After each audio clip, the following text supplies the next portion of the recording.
हाँ, अभी रिकॉर्डिंग जाएगी तो आप लोग उससे अध्ययन कर लीजिएगा जिनका भी रह गया है। अभी हमारे मध्य में सत्यम कुमार उपाध्याय जी भागवत जी के सुंदर प्रसंगों को हमारे सामने प्रस्तुत कर रहे हैं। जी प्रारंभ कीजिए। गुरु जी, आदरणीय परम गुरु जी, उपस्थित कक्षा में हमारे विद्यार्थी गण सब मेरा प्रणाम स्वीकार करें और गुरु जी के माध्यम से आज मंगल कथा की ओर अग्रसर होते हैं। एक अपने मन विचार और स्थान वाणी को एक छोटा सा भजन गाते हुए आगे बढ़ते हैं। बरसाने में महिमा देखा, महिमा श्री ठाकुर और ठकुरानी का। बरसाने में भक्ति देखा, भक्ति श्री भक्ति महारानी का। बरसाने में शक्ति देखा, शक्ति श्री कुंज बिहारी का। बरसाने में बचपन देखा, बचपन श्री बिहारी का। बरसाने में अर्पण देखा, अर्पण कुंज वासी का। बरसाने में तर्पण देखा, तर्पण राधा महारानी का। बरसाने में शक्ति देखा, शक्ति श्री राधा रानी का। बरसाने में करुणा देखा, करुणा राधा रानी का। बरसाने में प्रेम देखा, प्रेम श्री ठाकुर और ठकुरानी का। बरसाने में नृत्य देखा, गोपियों और ग्वाल बालों का। एक बार प्रेम से बोलिए वृंदावन बिहारी लाल की जय। अब कथा की ओर चलते हैं। एक बार श्री नारद जी जब मन में विचार करते करते भगवान के क्रीड़ा स्थली वृंदावन पहुंचते हैं और उनके मन में विचार यही था कि इस कलयुग में पता नहीं लोग कैसे कैसे हैं, और इस कलयुग में बाजारों में अन्न बेचते हैं, ब्राह्मण वेद बेचते हैं, कुछ स्त्रियां वेश्यावृत्ति से अपना निर्वाह करती हैं। तो नारद जी इसी प्रकार कलयुग को दोष देखते हुए भगवान के क्रीड़ा स्थली वृंदावन धाम पहुंच गए और वहां क्या देखते हैं कि एक युवती के पास दो वृक्ष पड़े हुए हैं। तो जैसे गुजरते हैं तो युवती यमुना किनारे बैठी रहती है और बहुत सोच समझ में माथे पर हाथ रख करके, और दोनों पुत्र उसके पास लेटे हुए हैं। तो युवती की नजर पड़ती है एक संत पर, जो संत वही हमारे देवश्री नारद जी हैं।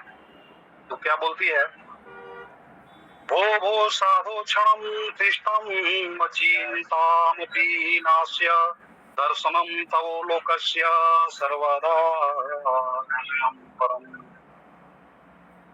बोल रही है कि हे भो, हे साधो, हे साधो, हे महात्मा, कुछ क्षण के लिए रुकिए, मेरा चिंता को नाश कीजिए, दूर कीजिए। आपका दर्शन मात्र से लोगों का पूर्ण कल्याण और पाप का विनाश हो जाता है। हे साधो, हे साधो, रुकिए। तो वो चलते जा रहे थे, वो बोलते जा रही है, साधो रुकिए, रुकिए, आपके दर्शन मात्र से मेरा पूर्ण पापों का नाश विनाश हो जाएगा। तो संत देखे कि ये तो मेरे को बोल रही है, वो भीड़ था। तो देवश्री नारद जी पीछे मुड़कर देखते हैं तो बोलते हैं नारद जी, तुम कासिम, तुम कौन हो? भीमो को ये तुम्हारे कौन है? इमा पादलोचना नारयका, ये कमल नयनी देवी, आप विस्तार से अपनी दुख का कारण बताओ। ये जो हमारे साथ हुए हैं और तुम यहाँ पर बैठी हो इस भीड़ में, बात क्या है? पूरी जानकारी दो। वो बोल रही है युवती जो बैठी थी, भक्ति रीति ख्याति मोह तन्यो मतो ज्ञान वैराग्य नमान। बोल रही है, हम भक्ति, मैं भक्ति महारानी ख्याति मोह ते त्यानो मतो, मतलब इसका कि इस नाम से मैं प्रसिद्ध हूँ और ज्ञान वैराग्य नमो काल योगिना जर्जरो। ज्ञान और वैराग्य नाम वाले ये मेरे दोनों बुढ़े मेरे पुत्र हैं, दोनों बेटे हैं। मेरा नाम भक्ति है, ये दोनों पुत्र ज्ञान और वैराग्य है। समय विपरीत होने के कारण ये दोनों वृद्ध हो गए हैं। परिचय रही अपना।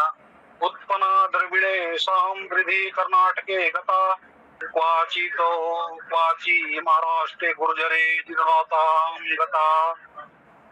मैं भक्ति महारानी से प्रसिद्ध हूँ और मेरा जन्म द्रविड़े दक्षिण दिशा में हुआ और ये दोनों मेरे पुत्र हैं जो वृद्धावस्था में पड़े हुए हैं। और मैं कर्नाटक में दक्षिण में जन्म ली, कर्नाटक में पली बढ़ी और महाराष्ट्र में सम्मानित हुई और गुजरात आते आते मैं वृद्धावस्था में हो गई और यहाँ भगवान की कृपा असली आई तो मैं यवान हो गई। मेरे दोनों पुत्र जो हैं ये वृद्धावस्था में बगुला के बाल के समान दोनों बड़े हुए हैं।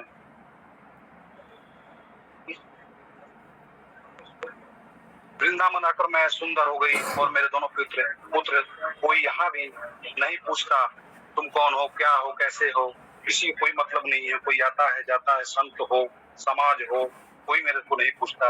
अगर आपने मेरे पुत्रों को स्वस्थ नहीं किया, इदं स्थानम परित्यज्य विदेशे गयते मया, मैं यहाँ इस स्थान को छोड़ करके मैं कहीं और विदेश में चली जाऊंगी।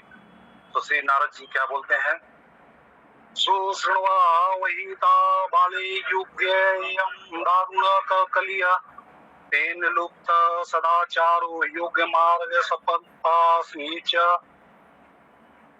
हे देवी, इस युग का यही है, इस करण के कारण सदाचार युग के सब नष्ट हो गए हैं।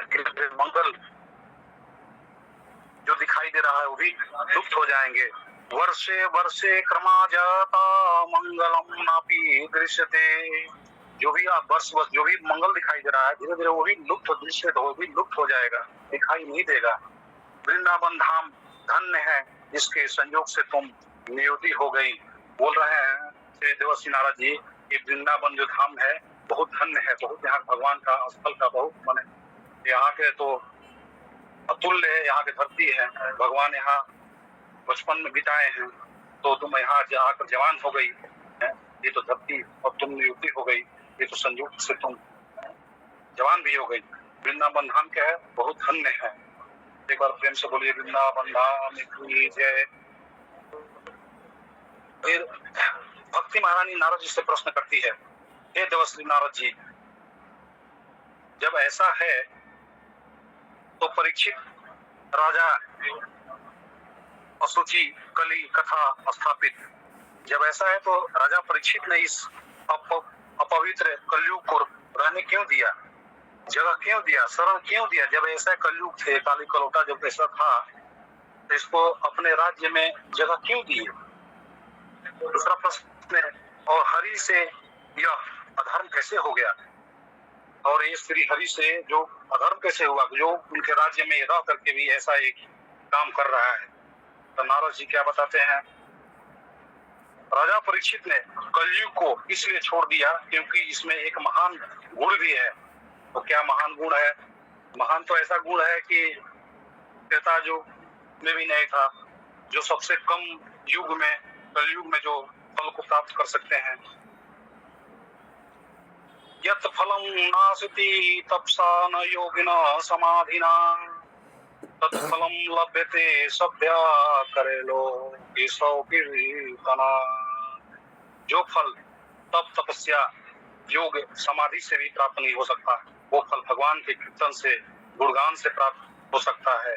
आप इस कलयुग में कम समय में भगवान के गुणगान कीजिए, कीर्तन कीजिए और प्राप्त हो सकता है, इसमें कोई संशय नहीं है। रही बात भगवान से ये सब कैसे देखा जाता, तो कलयुग का धर्म स्वाभाविक है। अयम तो युग धर्मो ही वर्तने कास्य दूषणम। भक्ति महारानी के द्वारा श्री नारद से स्तुति करती है। भक्ति महारानी श्री नारद जी को प्रणाम करती है और बोलती है, जयति जयति माया यस्य काले दवसते वचनारचनमेकं केवलं चाक्यलयया ध्रुवपवदामपि यतो यत्कीपापो ध्रुवाय सकल कुशल पात्रं ब्रह्मपुत्रं नासति। जिस एकमात्र से एक उपदेश प्रवचन को सुनकर इस संसार में माया को जीत लिया था, और जीत लिया था कयाधूत का बेटा प्रहलाद। श्री नारद जी बोलते हैं कि इस कलयुग में इस आपके एकमात्र से भगवान के एक सुमिरन से, उनका गुणगान से, भगवान का नाम जाप करके प्रहलाद ने इस जगत माया को जीत लिया था और उनके शरण में ही जाके बैठ गए। और भगवान की ऐसी महिमा हुई कि भगवान तो ही हो गए। और जिसकी कृपा यह ध्रुव पर भी यही है, अविनाशी लोक को पा लिया था। जो उसकी माँ की एक कहानी है कि माँ की वो जब कभी वो राजा ध्रुव के पिता जब आते थे युद्ध जंगल से, कीड़ा से कभी भी आते थे, वो बचपन में ही पिता और पुत्र की ऐसी एक प्यार होता है, भगवान के से जुड़ा रहता है। तो जब भी घर आते थे तो पुत्र क्या करता था, आके बैठ जाता था उनके गोद में। तो एक बार शीघ्र ही उनके कक्ष में जाकर के उनके गोद में बैठ गए। तो उनकी माता, जो दूसरी माँ थी, वो बोली कि यहाँ तुम बैठने लायक नहीं हो, बैठने के लिए हमारे गर्भ से तुमको धरती पर आना पड़ेगा, तब तुम यहाँ बैठोगे। तब उनको भगवान, उनकी माँ ने बोली, माँ को जाकर बताए, माँ हमारे साथ ऐसे हुए। तो माँ क्या बोली, अरे तुम इस बोध के लिए तुम तरस रहे हो, तुम उस बोध में बैठो जो दुनिया में बैठा। तो भगवान का कृपा हुआ और निकल गए जंगल में। श्री नारद जी का भी उन्होंने समझाया कि इस बचपन में तुम बच्चे हो, जानवर खा जाएंगे, फिर भी उन्होंने भगवान का शरण लेकर के जंगल में तपस्या के लिए निकल गए और भगवान को प्राप्ति किया, भगवान की गोद में जाकर बैठ गए। हे सुर से तुम तीन धन्यों से, हे देवर्षि आप धन्य हैं, आप जैसे साधुओं का दर्शन लोक से समस्त सिद्धियों का कारण होता है। मानस में गोस्वामी तुलसी जी लिखते हैं,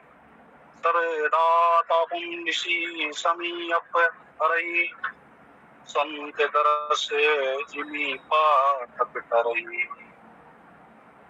आपके एक ही उपदेश से प्रहलाद जी ने माया पर विजय प्राप्त कर ली थी।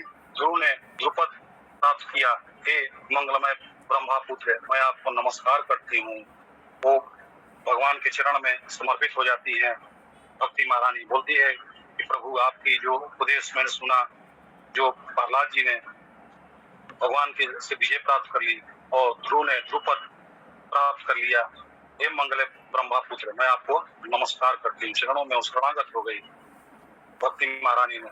नारद जी फिर बोलते हैं, वृथा खेदयसो बाले हो चिंता तुरा कथम, श्री कृष्ण चरणम भोजम स्वर दुखम गमिष्यति। हे बालो, तुम व्यर्थ में चिंता मत करो, भगवान के चरणों का आश्रय लो, तुम अपने आप दूर हो जाएगा। जो भी कष्ट है भगवान के जो शरण लोगी, अपने आप क्या दुख क्या हो जाएगा, दूर हो जाएगा। दूर दूर तक तुमको दुख दिखाई नहीं देगा। इसलिए भगवान को तुम कीर्तन करो, गुणगान करो, भगवान की शरण में रहो। तदा नहं घोरे दासो लोके त्वा न प्रवर्तये। यदि मैंने तुम लोक को प्रतिष्ठित नहीं किया तो मैं हरि का दास नहीं हूँ। भगवान श्री नारद जी ने एक प्रण कर लिया, यदि मैं तुम्हें इस लोक में प्रतिष्ठित नहीं किया तो मैं इस हरि का दास नहीं हूँ। तो फिर आगे बढ़ते हैं। मुखम संजय करणते शब्दामुचै समोचन वचन ज्ञानम प्रबोधयन्ता सिद्रे वैराग्य प्रबोधयासम।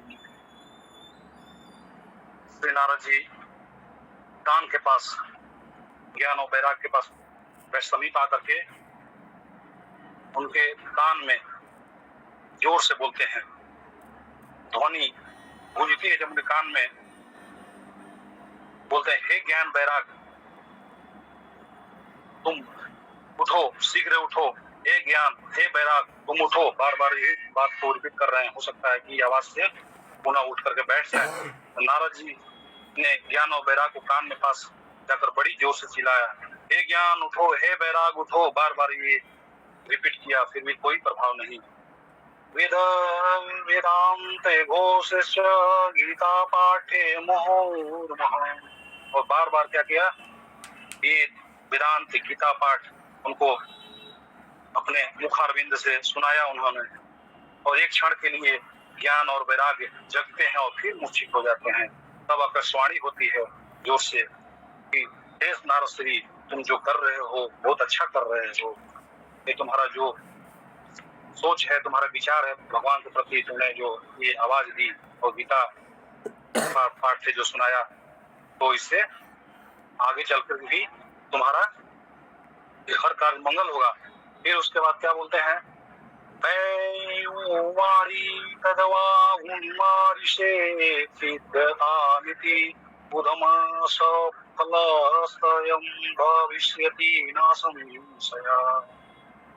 उसी समय ये आकाशवाणी हुई, हे ऋषि, हे ऋषि, तुम्हारा प्रयास सफल होगा, संदेह मत करो, इसमें कोई संशय मत करो। तदायं पयोमारी होतति, हे ऋषि मां कीर्तं ते अयं मुदं सफल भविष्यति। आपका प्रयास सफल होगा, इसमें कोई संशय नहीं। एतर्थ तु सत्कर्म सुरेश तवं समाचार, आप सत्कर्म करम, तब आप सत्कर्म करो, इसमें कोई संदेह नहीं है। जो इसका परिणाम होगा बहुत सुंदर होगा। असाध्यं केचनं प्रच्युतयो यमिति चापरे मुखी भूतास्थाधन्येतो यंस्तु फलायिता।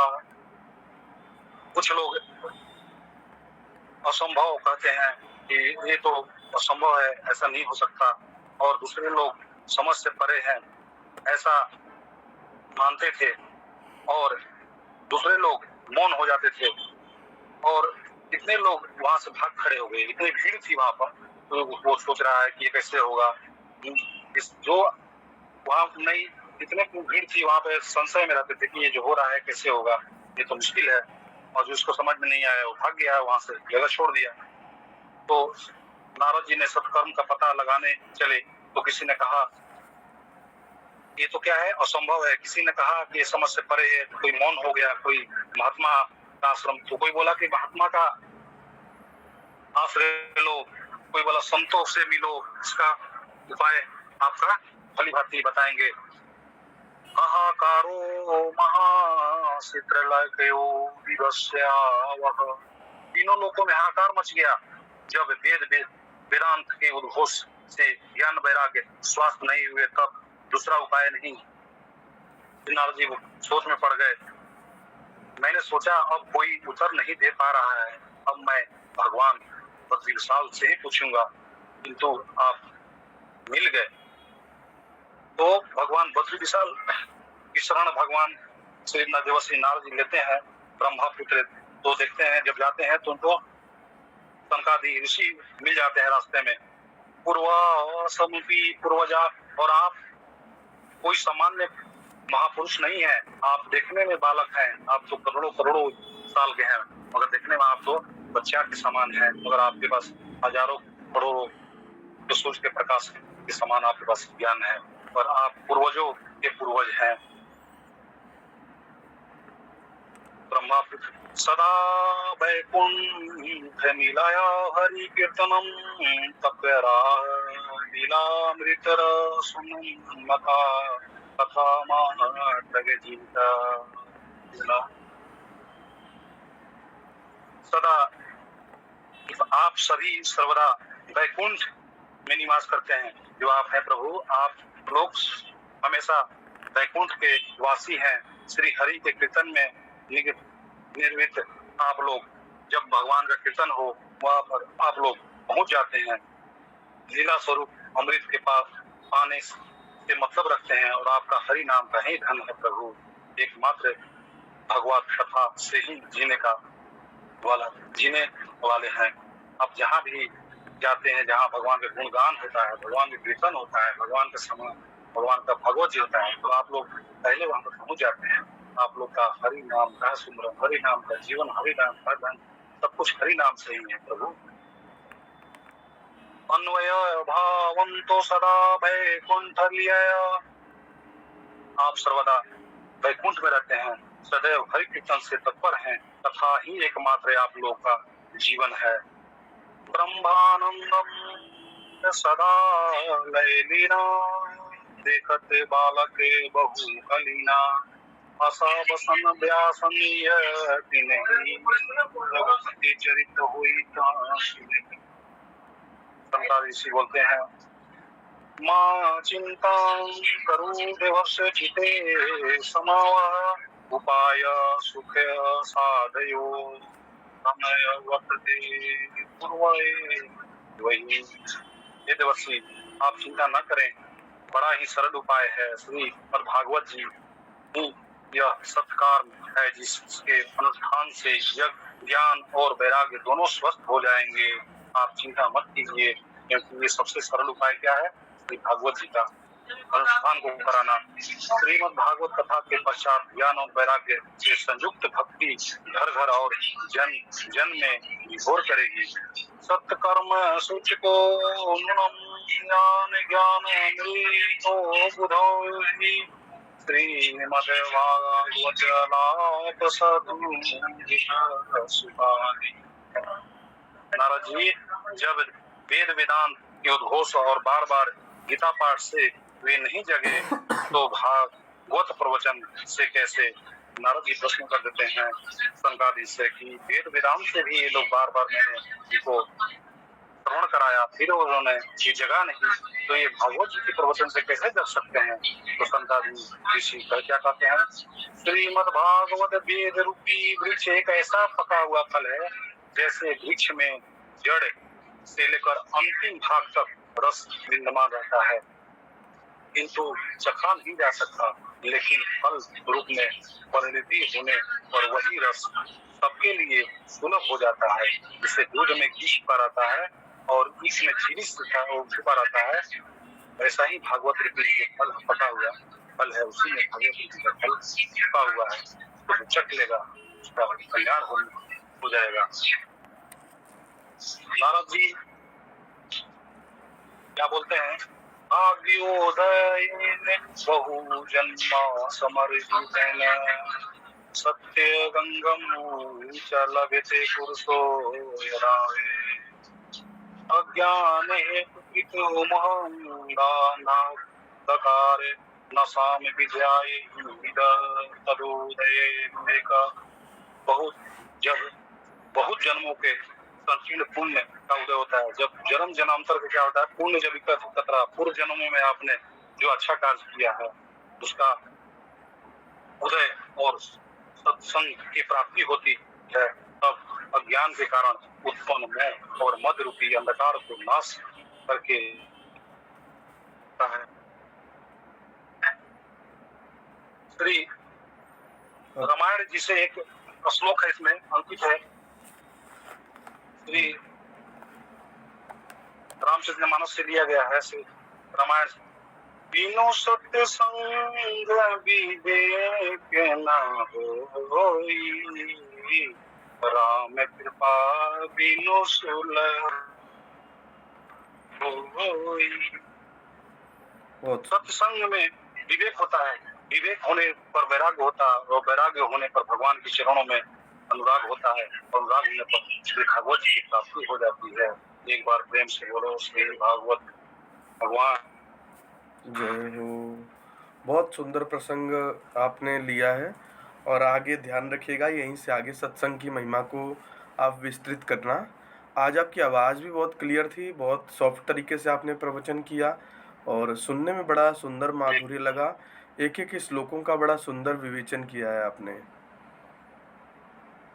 गुरु जी आपका आशीर्वाद, हम तो कुछ नहीं कर पा रहे हैं, आपकी याद सिमरन करते हैं, आपकी याद सुमरन करके आगे बढ़ जाते हैं। हाँ, आज की आवाज़ भी आपकी बड़ी सुंदर है, रिकॉर्डिंग जाएगी, आप इसको देखिएगा। आज की आवाज़ भी बड़ी सुंदर है, और बोलने का तरीका भी बड़ा अच्छा था आपका, और आपने पॉइंटर व्यू को जिस हिसाब से बात कर रखी जाती है ना कथा की, उसी हिसाब से आपने अपनी कथाओं को प्रदर्शित करने का प्रयास किया है। बहुत बहुत शुभकामनाएं आपको, बहुत बहुत आशीर्वाद है। ऐसे नित्य प्रति ठाकुर जी की कथाओं को हम सभी को श्रवण कराते रहो, खूब आशीर्वाद है। ठीक है। 2 दिन का व्रत था इसलिए ज्यादा आवाज निकल रहा रवि जी। हाँ हाँ हाँ, नहीं बहुत अच्छा कर लिया आपने। ठीक है ना। आयुष्मान।